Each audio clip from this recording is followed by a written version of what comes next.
Hello student, હવે જો આપણે ધોરણ 6 ની અંદર ચેપ્ટર 3 જોતા હતા સંખ્યા સાથે રમત. એની અંદર આપણે છેલ્લે તમને જે શીખવાડ્યું છે એકી અને બેકી સંખ્યા, એની અંદર આપણે 6 પોઈન્ટ જોઈ લીધા અત્યાર સુધીના. કયા 6 પોઈન્ટ? અવયવ, અવયવી, અવિભાજ્ય, વિભાજ્ય, એકી અને બેકી સંખ્યા. તો એકી અને બેકી, વિભાજ્ય અને અવિભાજ્યને આધારે આપણે સ્વાધ્યાય જોતા હતા 3.2. એની અંદર 3.2 ની અંદર આપણે દાખલા નંબર 5 સુધી તમને કરાવી દીધું હતું. હવે જો દાખલા નંબર 6 છે તો એની અંદર આપણે જોઈએ તો શું કેવી રીતે કરવાનું છે. તો નીચેની સંખ્યાઓને બે એકી અવિભાજ્ય સંખ્યાઓના સરવાળા તરીકે દર્શાવો. આપણને જે નીચેની જે સંખ્યાઓ આપી છે, દાખલા તરીકે 44 આપી, 36 આપી, 24 આપી અને 18, તો એ સંખ્યાને આપણે શું કરવાનું છે? તો બે એકી અવિભાજ્ય સંખ્યાના સ્વરૂપે દર્શાવવાનું છે. દાખલા તરીકે આપણે 44 લઈએ છે તો 44 ને આપણે દર્શાવવા છે. તો 44 ને કેવી રીતે દર્શાવે? તો સરવાળા તરીકે. તો 44 નો સરવાળો આપણે એ રીતે કરીએ કે જે એ બંને કેવું હોય? એકી હોય અને અવિભાજ્ય હોય. તો આપણે કરી શકીએ 3 + 41 એટલે 44 થશે. તો આપણે આને આ રીતે કરી શકાય. તો આ ઘણી રીતે આપણે આને કરી શકીએ છીએ. કેવી રીતે? કે જો અહીંયા 3 + 41 અથવા બીજી રીતે કરવું હોય આપણે તો કેવી રીતે કરી શકીએ? 13 + 31, બરાબર. તો આપણે કોઈ પણ રીતે તમે કરી શકો છો એને. તો અથવા બીજી રીતે પણ આપણે એ તો જોવાનું આપણે કઈ અવિભાજ્ય સંખ્યાઓ લઈએ છે અને કઈ અવિભાજ્ય સંખ્યાથી આપણે એને કરીએ છે. તો એમાં આપણને તમને ખબર પડશે કે કઈ સંખ્યાથી આપણે એને કરી શકાય છે. તો આ રીતે આપણે જો તો સંખ્યાને જે બે અવિભાજ્ય એકી સંખ્યાના સ્વરૂપે દર્શાવી શકાય છે. પછી બીજી આપી છે આપણને 36. કે આપી છે 36 આપી છે. તો 36 ને આપણે બે અવિભાજ્ય સંખ્યા વડે દર્શાવીએ. તો અહીંયા લખીએ આપણે 36 બે અવિભાજ્ય સંખ્યાઓ. તો દાખલા તરીકે 7 + 29, તો આ બંને અવિભાજ્ય છે અને એકી છે. અથવા બીજો આપણે દર્શાવો તો 5 + 31, આ પણ અવિભાજ્ય. તમારે જે રીતે દર્શાવો, અહીંયા તો આપણે બે રીતે દર્શાવ્યું છે. તમારે બે રીતે ના એક રીતે દર્શાવો, ટૂંકમાં એક રીતે પણ આપણે એને દર્શાવી શકાય છે. તો એ જે સંખ્યા છે એને આપણે જોવાનું કે કઈ સંખ્યા વડે આપણે દર્શાવી શકીએ. પછી આપણે જે 24, તો 24 ને આપણે દર્શાવી છે કે બંને અવિભાજ્ય સંખ્યા સ્વરૂપે આપણે દર્શાવી છે. તો અવિભાજ્ય સંખ્યા સ્વરૂપે આપણે દર્શાવીએ તો આને આ રીતે દર્શાવાય 5 + 19, તો 24 થશે. અથવા બીજી સંખ્યા વડે પણ આપણે 24 ને દર્શાવી શકાય છે. તો એ દર્શાવતી વખતે આપણે ધ્યાન રાખવાનું કે આપણે કઈ સંખ્યા લઈએ છે, કે એમાં જે સંખ્યા લીધી છે એ કમ્પ્લીટ આપણને આવે છે કે નહીં, એ પ્રમાણે આપણે પણ એને લઈએ. દાખલા કે 7 + 17, તો 7 + 17 પણ કેટલા થશે? 24. કેટલા થશે? 24. તો આ રીતે આપણે દર્શાવી શકીએ. પછી આવે છે 18. તો 18 ને આપણે દર્શાવવું છે. તો 18 ને આપણે દર્શાવવું કેવી રીતે? તો 7 + 11 એટલે 18 થશે. અથવા બીજી રીતે આપણે એને દર્શાવવું છે કે 18 સંખ્યા આપણને આપી છે તો બંને કેવી અવિભાજ્ય સંખ્યા સ્વરૂપે દર્શાવવાની છે. અવિભાજ્ય સંખ્યા સ્વરૂપે આપણે દર્શાવીએ છીએ તો તે સંખ્યા આપણે 5 + 13, તો 5 + 13 છે એ પણ આપણે દર્શાવી શકાય છે. તો આ રીતે આપણે અવિભાજ્ય સંખ્યાઓ વડે દર્શાવી શકાય. તમે કોઈ પણ રીતે એને દર્શાવી શકો છો. પછી જો 7મા નંબરનો જે પ્રશ્ન છે, એ 7મા નંબરના પ્રશ્નની અંદર તો જે આપણને સંખ્યા આપી છે એ સંખ્યાની અંદર આપણે જોઈએ કે કેવી રીતે આપણે એને દર્શાવી શકાય છે. તો 7મા નંબરનો છે અવિભાજ્ય સંખ્યાની 3 જોડીઓ આપો જેનો તફાવત 2 હોય. 3 જોડી આપવાની છે અને તફાવત એટલે કે એની બાદબાકી. તો જો બે અવિભાજ્ય સંખ્યા જેમનો તફાવત 2 હોય તેને જોડિયા અવિભાજક કહેવામાં આવે છે. કેવા કહેવામાં આવે છે? જોડિયા અવિભાજક કહેવામાં આવે છે. તો આપણે બંનેનો તફાવત 2 લાવવાનો છે. તો અહીંયા આપણે લખીએ તફાવત બરાબર 2. કે એવી જોડ આપણે બતાવવાની કે જેનો તફાવત આપણને 2 મળતો હોય. તો 2 તફાવત મળતો એવી સંખ્યાની આપણે જોડ બનાવવાની છે. તો કેટલી જોડ? અહીંયા 3 જોડ બનાવવાની છે. કેટલી જોડ બનાવવાની છે? 3 જોડ બનાવવાની છે. તો પહેલી આપણે લખીએ અહીંયા 3 અને 5 તો 5 માંથી 3 જાય તો 2 મળી જશે પછી બીજી જોડ છે 11 અને 13 11 માંથી તો આ રીતે આપણે સંખ્યાની જોડ બનાવી શકાય છે 17 અને 19 ઘણી બધી સંખ્યાઓ એવી આપણે લઈ શકીએ છીએ કે જેની આપણે જોડ બનાવી શકીએ છીએ કે જોડ બનાવી આપણે જે સંખ્યાને એની અંદર આપણને ખબર પડી જાય કે એ કઈ સંખ્યાથી આપણે કેવી સંખ્યા લઈ શકાય છે તો આપણે આ ચાર જોડ બનાવીએ અત્યારે તો આપણે બીજી પણ જોડ બનાવી શકીએ છે કે જેનો તફાવત આપણને 2 મળે તફાવત એટલે બાદબાકી મોટી સંખ્યામાંથી નાની સંખ્યા બાદ કરો તો 19 માંથી 17 તો 2 31 માંથી 29 તો 2 આપણને મળે છે તો આ રીતે આપણે એને દર્શાવી શકાય છે બરાબર પછી પ્રશ્ન નંબર 8 છે તો 8 ની અંદર જો એની અંદર બે અવિભાજ્ય સંખ્યાઓ જેનો તફાવત 2 હોય તેને જોડિયા અવિભાજક કહેવામાં આવે છે આ એક યાદ રાખજો વ્યાખ્યા જોડિયા અવિભાજક કે તો જોડિયા અવિભાજકની અંદર આપણે કઈ લઈએ બે અવિભાજ્ય સંખ્યાનો તફાવત આપણને કેટલો મળતો હોય 2 મળતો હોય માટે આપણે એને કહી શકીએ છીએ પછી જો નીચેમાંથી કઈ સંખ્યા અવિભાજ્ય છે આપણને ચાર સંખ્યા આપી છે એ ચાર સંખ્યાની અંદર જોવાનું આપણે કઈ અવિભાજ્ય છે તો એની અંદર આપણે જોવાનું કે જેની અંદર અવિભાજ્ય સંખ્યા આપણે કહી શકીએ કે કઈ સંખ્યા આપણે અવિભાજ્ય સંખ્યા તરીકે લેવાની છે તો એથી આપણે એને કહી શકીએ તો જે વિભાજ્ય હોય લખવાની અને જે અવિભાજ્ય હોય એ લખવાની બાકીની સંખ્યા આપણે એને લખી શકીએ છે તો એની અંદર જો તો પહેલી સંખ્યા આપણને આપેલી છે 23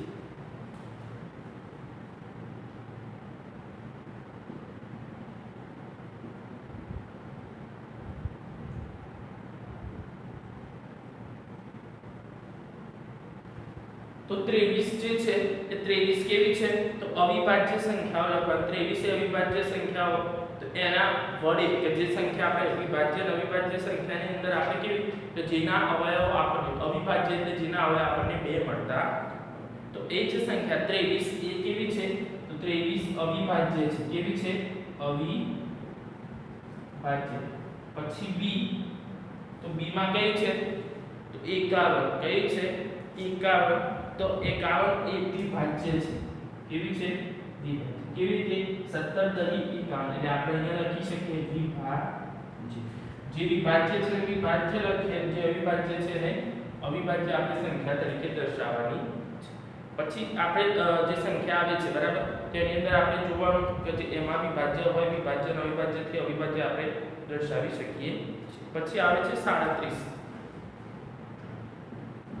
તો 37 પણ કેવી છે તો અવિભાજ્ય છે કેવી છે અવિભાજ્ય અને d 26 તે કેવી છે વિભાજ્ય છે 13 દુ 26 તો એ સંખ્યા છે એ વિભાજ્ય છે બરાબર તો એ રીતે આપણે વિભાજ્ય અને અવિભાજ્ય સંખ્યા દર્શાવી શકાય પછી જો 9મા નંબરનો પ્રશ્ન છે તો 9મા નંબરના પ્રશ્નમાં 100 કરતા નાની ક્રમિક 7 અવિભાજ્ય સંખ્યા લખો કે જેમની વચ્ચે કોઈ પણ અવિભાજ્ય સંખ્યા ન હોય તો આપણે શું કરવાનું છે તો 6 એવી સંખ્યા લેવાની છે તો 6 એવી સંખ્યા આપણે લેવાની 7 વિભાજ્ય 100 થી નાની કેટલી 100 થી નાની ક્રમિક 7 વિભાજ્ય સંખ્યાઓ તો 100 થી નાની 7 ક્રમિક વિભાજ્ય સંખ્યાઓ તો તમારે આ જોવું હોય તો શું કરશું આપણે જે આગળ જે કોઠો કરે તમને 1 થી 100 સુધીની સંખ્યા તમને લખાઈ હતી તો 1 થી 100 સુધીની જે સંખ્યાઓ છે એની અંદર અવિભાજ્ય સંખ્યાઓ આપણે વિભાજ્ય અને અવિભાજ્ય સંખ્યાઓ તો એના આધારે તમને ખબર પડી જશે કે એ કઈ વિભાજ્ય છે અને કઈ હવે તો સળંગ આપણે ક્રમિક રીતે વચ્ચે કોઈ આપણે અવિભાજ્ય સંખ્યા મળતી ન હોય તો એવી સંખ્યાઓ આપણે કેટલી 7 લેવાની છે એ સાથે 7 કેવી હોય ક્રમિક હોય કેવી હોય ક્રમિક તો તમે એક કોષ્ટક જુઓ તમે એની અંદર કે જેમ તમે 1 થી 100 સુધીની અવિભાજ્ય અને અવિભાજ્ય જે સંખ્યાઓ કરે છે એની અંદર તમે જોશો એટલે તમને ખબર પડી જશે કે કઈ છે તો આપણે એની અંદર જો તો એની અંદર લેવી છે આપણે તો કઈ તો 90 આવશે 91 92 93 પછી આવશે 94 95 तो આ જે સંખ્યા આની અંદર તમે જુઓ તો કોઈ વચ્ચે અવિભાજ્ય સંખ્યા આવશે અને બધી જ વિભાજ્ય સંખ્યા છે તમે કોષ્ટકની અંદર જોશો તો કોષ્ટકની અંદર તમને ખબર પડશે કે 90 થી લઈ આવે બરાબર તો 90 થી લઈ અને છેક 96 સુધીની જે સંખ્યાઓ છે એ બધી જ કેવી છે વિભાજ્ય છે એમાં વચ્ચે કોઈ પણ અવિભાજ્ય સંખ્યા આવતી નથી તો આ રીતે આપણે વિભાજ્ય અને અવિભાજ્ય સંખ્યાઓ દર્શાવી શકાય છે કે જેની અંદર કોઈ આપણને સંખ્યા જોવા મળતી નથી કે કોઈ અવિભાજ્ય જે સંખ્યા છે એ સંખ્યા આપણને જોવા મળતી નથી બરાબર હવે તો આટલું તમે લખી દો પછી બાકીનું છે એ તમને આ લખી લો પછી તમને એ કરાવું છું બરાબર તો દરેક વિદ્યાર્થી આટલું વ્યવસ્થિત સારાંશ લખવાનું છે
હવે જો પ્રશ્ન નંબર 10 આયા આપણે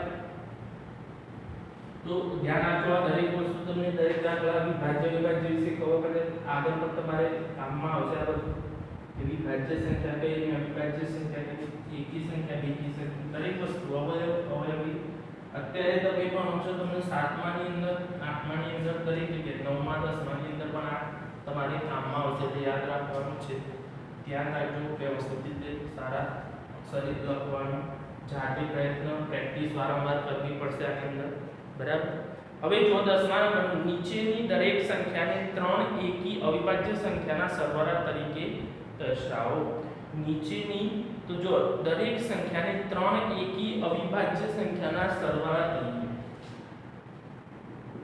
દાખલા નંબર 10 3 એકી અવિભાજ્ય ના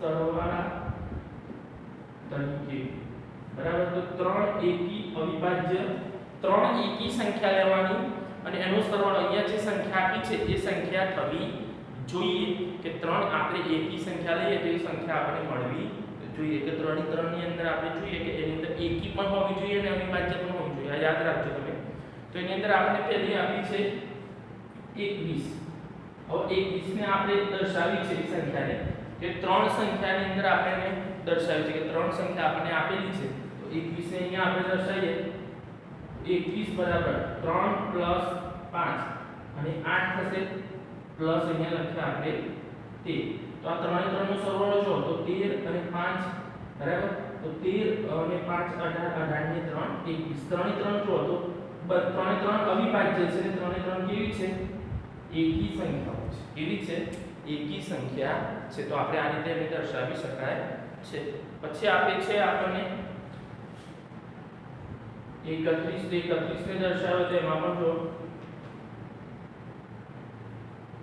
3 + 5 + 23 તો જો 3 ને 5 8 8 ને આપણે અહીંયા 23 આપ્યા છે તો 23 ને કરીએ એટલે 31 થઈ જશે તો આ 3 અવિભાજ્ય સંખ્યાઓ છે કે જે 31 ની અંદર આપણે એને લઈ શકીએ છીએ પછી આપી છે 53 તો 53 ને આપણે લેવી છે તો સંખ્યા આપણને આપેલી છે રીતે 53 તો 53 ને પણ આપણે 3 અવિભાજ્ય સંખ્યા વડે દર્શાવીએ તેને દર્શાવીએ દાખલા તરીકે 13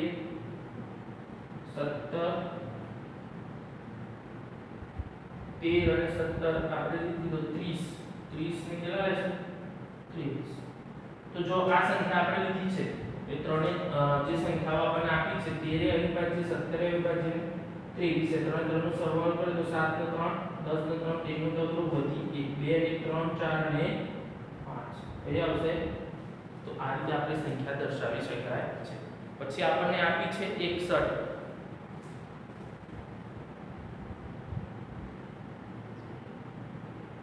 તો 61 ને આપણે દર્શાવી છે તો 61 ની અંદર આપણે ત્રણ અવિભાજ્ય સંખ્યાથી આપણે એને દર્શાવી છે તો અહીંયા લખ્યા આપણે 7 + 1 તો જો 7 + 1 તો કેટલા થશે 20 20 ને કેટલા માંથી મેળવીશું તો 1 થાય તો આ ત્રણ અવિભાજ્ય સંખ્યા જે સંખ્યા આપણને આપી છે એમાં જોવાનું વિભાજ્ય કઈ છે અને અવિભાજ્ય સંખ્યાઓ કઈ છે પછી જો દાખલા નંબર 11 તો એની અંદર 11મા નંબરમાં આપણને આપી છે 20 કરતા નાની અવિભાજ્ય સંખ્યાની 5 જોડીઓ લખો કે જેમનો સરવાળો 5 વડે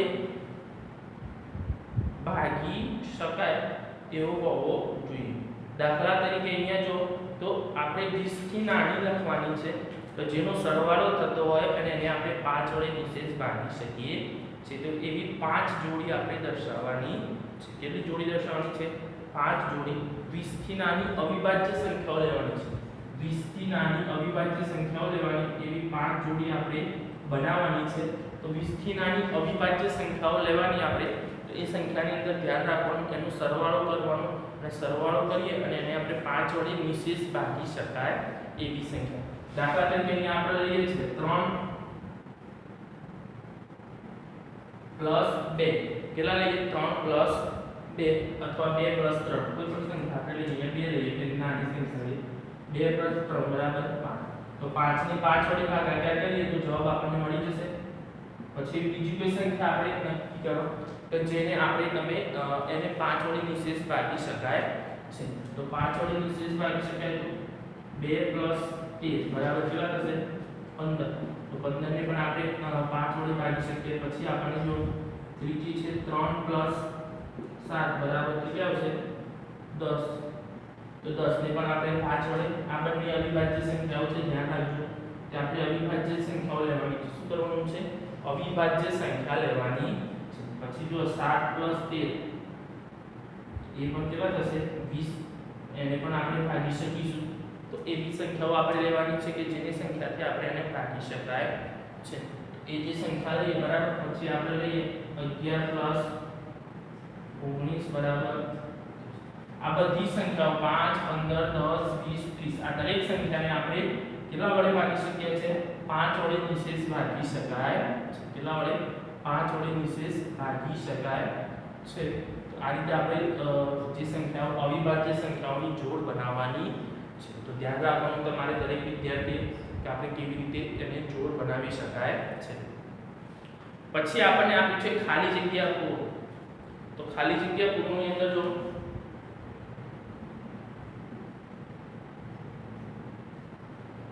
એમાં જે સંખ્યાને ફક્ત 2 અવયવો હોય તેને ખાલી જગ્યા કહે છે જે સંખ્યાને ફક્ત 2 અવયવો હોય બરાબર 2 અવયવો હોય તેને ખાલી જગ્યા કહેવાય તેને ખાલી જગ્યા તો શું કહેવાય છે જેના ફક્ત 2 જ અવયવો હોય આપણે તમને શીખવાડી દીધું છે કે શું કહેવાય તો અવિભાજ્ય કહેવાય શું કહેવાય અવિભાજ્ય સંખ્યા શું કહેવાય છે અવિભાજ્ય સંખ્યા કહેવામાં આવે છે બરાબર જેના 2 અવયવ 2 થી વધારે હોય તો શું કહેવાય એને વિભાજ્ય કહે છે જે સંખ્યાને 2 કરતા વધારે અવયવ હોય તેને ખાલી જગ્યા કહેવાય જે સંખ્યાને 2 કરતા વધારે અવયવ હોય તેને ખાલી જગ્યા શું કહેવાય વિભાજ્ય સંખ્યા સંખ્યાઓ શું કહેવાશે? વિભાજ્ય સંખ્યાઓ કહે છે કે જેને બે કરતા કેવા વધારે અવયવ છે. તો આ રીતે આપણે ખાલી જગ્યાની અંદર જે જવાબ આવતા હોય એ જવાબ આપણે લખી શકાય છે કે જેમાં જોવાનું આપણે કે કયો જવાબ આપણે લખવાનો છે. પછી જો નંબર 3 સંખ્યા 1 એ ખાલી જગ્યા કે ખાલી જગ્યા સંખ્યા નથી. સંખ્યા 1 એ ખાલી જગ્યા કે ખાલી જગ્યા સંખ્યા બરાબર. ખાલી જગ્યા કે ખાલી જગ્યા સંખ્યા 1 એ શું નથી? તો વિભાજ્ય નથી. 1 એ વિભાજ્ય કે અવિભાજ્ય સંખ્યા નથી. તો શું આવશે? અવિભાજ્ય કે વિભાજ્ય સંખ્યા છે નહીં. પછી જો સૌથી નાની અવિભાજ્ય સંખ્યા ખાલી જગ્યા છે. સૌથી નાની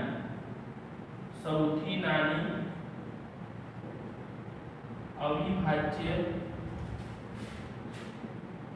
સંખ્યા ખાલી જગ્યા છે. તો સૌથી નાની અવિભાજ્ય સંખ્યા આપણે તમને લખાયું છે કે સૌથી નાની અવિભાજ્ય સંખ્યા કઈ થશે? તો સૌથી નાની અવિભાજ્ય 2. કઈ થશે? 2. બરાબર. પછી આવે છે સૌથી નાની વિભાજ્ય સંખ્યા. તો સૌથી નાની વિભાજ્ય સંખ્યા કઈ થશે? વિભાજ્ય સંખ્યા ખાલી જગ્યા છે તો 4 થશે. કઈ થશે? 4. એ સૌથી નાની કેવી છે? વિભાજ્ય સંખ્યા છે. સૌથી નાની બેકી સંખ્યા અને f